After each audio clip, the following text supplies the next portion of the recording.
Welcome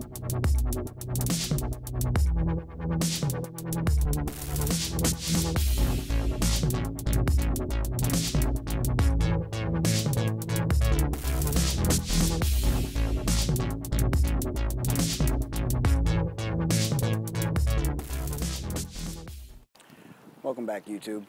So, I'm still at my oasis. I just got done filming the wild edibles for Backyard Survival.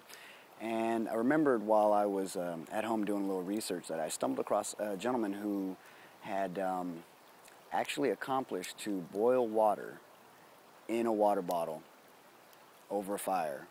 Well, actually in the coals of the fire without melting or warping the bottle.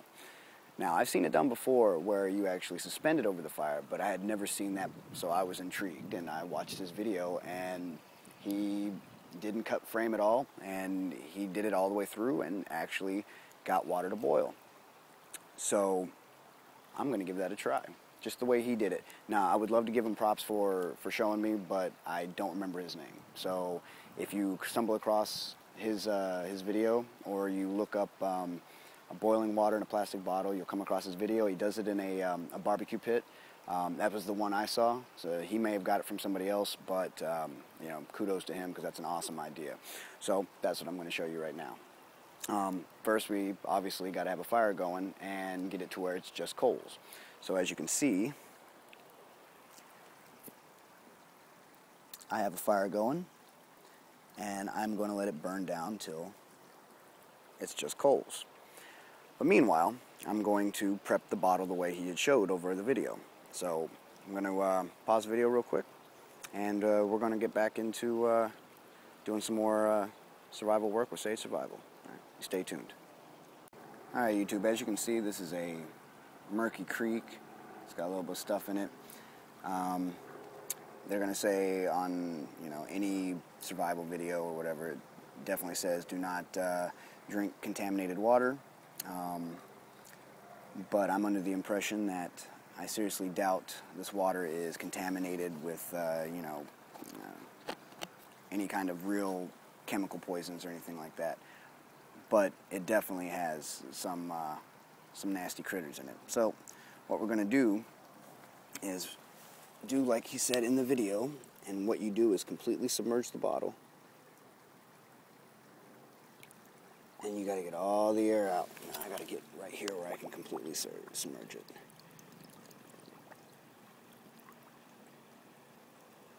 Now, this might be a little difficult to film, so I'm just going to show you the finished product when I'm done. Stay tuned. Sagesurvival. Welcome back, YouTube. Now, when it comes to finding water, you always want to get it from a moving source, if possible. More stagnant, you know, greater chance that you're going to have something in there. This water's got, it's moving, so it's definitely not stagnant. It's a lot of rainwater from a runoff, so I'm pretty sure it's not going to have any chemicals or anything like that in there. But, you know, this is for educational purposes. Out in the woods, I'm pretty sure you're going to definitely, you know, come across something that's far more, you know, pure than this, but it happens. So, what I had done, like his video said, is to submerge the bottle completely to where there's no air in it. And the reason why is because apparently where the air pockets are is where the bottle will melt. So as long as you can keep this bad boy in the ashes without, or in the coals without an air pocket, then it will, it'll boil. So I'm going to move some more of this fire around so we can get some good coals going. And we're going to stuff this bottle in there and see if we can't get a rolling boil. All right. Now, he had a camera that actually could do time-lapse and everything like that. I don't. I'm using an iPhone. So I am going to have to cut away and start back up once it starts to go to a rolling boil, once I videotape me putting it on there. Just to explain so you don't say, oh, well, you're a fake or anything like that. You know, hey, man's got to do what a man's got to do to make a video. All right?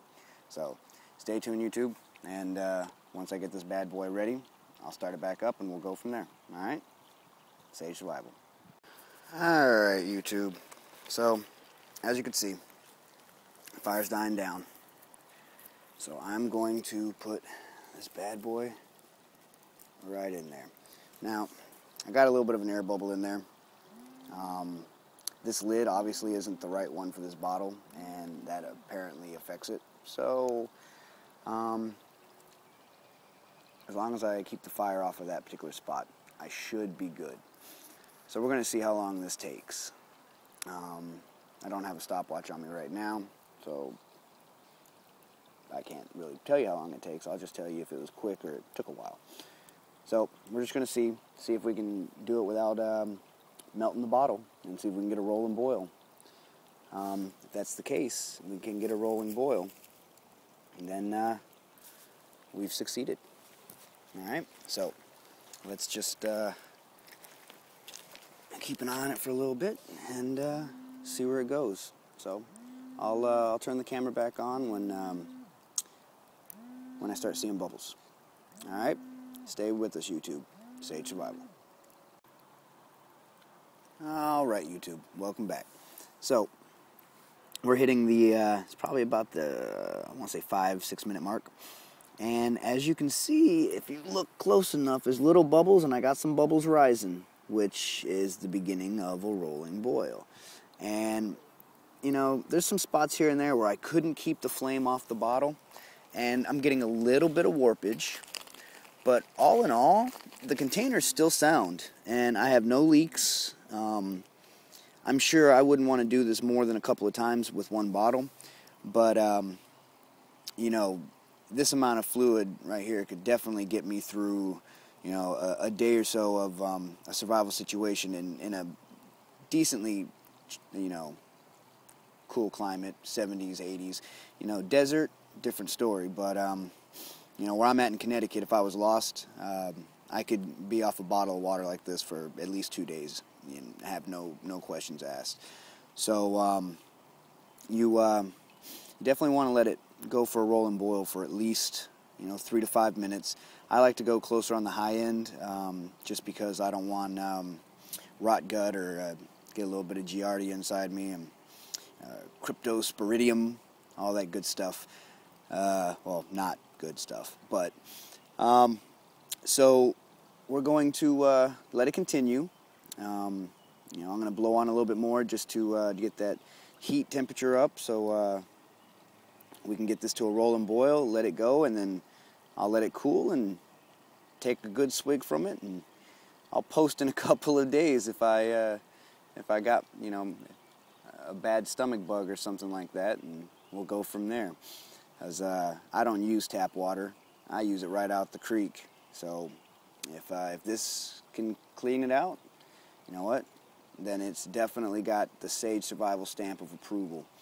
The only thing I will mention is that I didn't check this bottle to see if it was BPA free or anything like that. So you may not get a stomach bug, but you know, some chemicals may leach into the water from the bottle itself because of it being heated. So that's a decision you're going to have to make. I'd rather be in a hospital, you know, a couple weeks from now having to get fixed than dying in the woods from dehydration when I had the opportunity. So, yeah, well, I'm just going to turn it off right now, and we'll kick it back on whenever it starts to get a good boil, something that you could definitely see better than these little bubbles. All right, stay tuned, YouTube. All right, YouTube. I know it's kind of difficult to see because the bottle's warped. I'm trying to get a good angle to where we could actually see the bubbles coming up. Starting to get a little bit of a rolling boil on this one. It's not a good view, I apologize.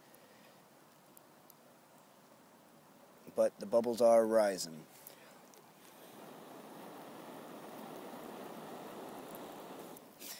I won't even lie, I've had a difficult time trying to keep it out of the flames, yet try to keep it in the embers. In a controlled situation, now you can see bubbles going up. In a controlled situation, it'd probably be a lot easier, but on a campfire the way I have it, which would be in a survival situation, it definitely is difficult. I would think that maybe using some stones and setting it, you know, the stones around it to make kind of like an oven to where it projects all the heat in one direction, that might help out. But the there are bubbles rising, and it is boiling. So now I guess that's as much as I can ask for. I'm just going to let it boil like that for a little bit longer, and then go ahead and pull it off and do the taste test. So stick around, YouTube. Sagesurvival. And you can see it. She is a boiling. That is a rolling boil, and she's been doing it for about, I'd say, about 2 minutes or so. So I'm just about ready to pull her off and let her cool down for a little bit and see if I can survive this. Alright, stay tuned, YouTube. Sagesurvival. Alright, YouTube. I ain't got much time left on this camera, at least. So here's my water. You can see it's even still got floaties in it. Let it cool down for a little bit. Smells like ass. I'm sure it's going to taste like ass.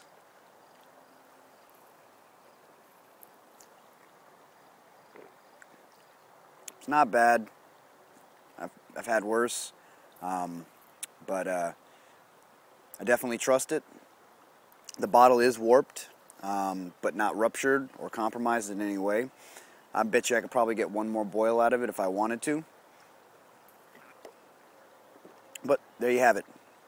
You can boil water in a pop bottle on a campfire. There you go, YouTube. I almost called you Sage. So, try it if you want. Don't try it. Take my word for it. But know in a survival situation, it's a way to purify water. Alright. Stay safe, YouTube. Sagesurvival.